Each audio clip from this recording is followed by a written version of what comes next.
on what this means at the UN. And then I know that there's some news in California that's equally as disturbing and idiotic. Well, it's nakedly political, and I don't know who's telling Joe Biden what to do. I don't know if it's Jill Biden, Kamala Harris, the ghost of Corn Pop. But whoever has his ear is clearly telling him to go in that direction.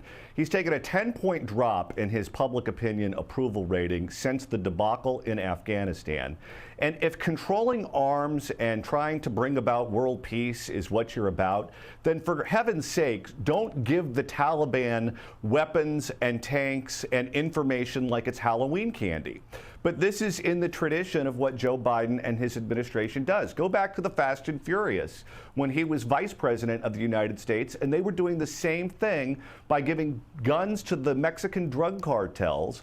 His Secretary of Health and Human Services, Javier Becerra, when he was running the California Department of Justice, it was his job to take guns away from people who shouldn't have had them because they were on probation, they had restraining orders out against them, whatever. He didn't take the time to take guns away from them because he was suing the Trump administration. They don't care about taking weapons away from dangerous people. They care about making the left base of the Democratic Party happy. And, you know, we've seen, speaking of that, you've got San Francisco.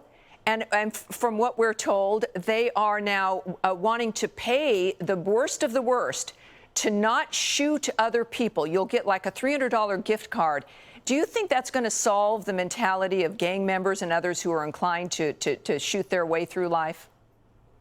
Well, it's ridiculous, and it's not only that. They're also willing to pay you $300 if you don't get shot, and an additional $200 if you're willing to be an ambassador, whatever the heck that means. No, but this is what they're forced to do. If you're not going to fund the police department and you're not going to keep people locked up who you know are dangerous, then you're going to have to find ways to plead with them to stop doing what criminals do. And one of the things that criminals do is they shoot people. You know, it's like another bribery. We've got the bigger scheme of that with Biden and the Taliban, and we got the miniature scheme of it with San Francisco and the gang members and the criminal element. Johnny, you've got to get that recall going there. You've got to make that work so we can send a message to the country. Thank you for joining me tonight. I appreciate it.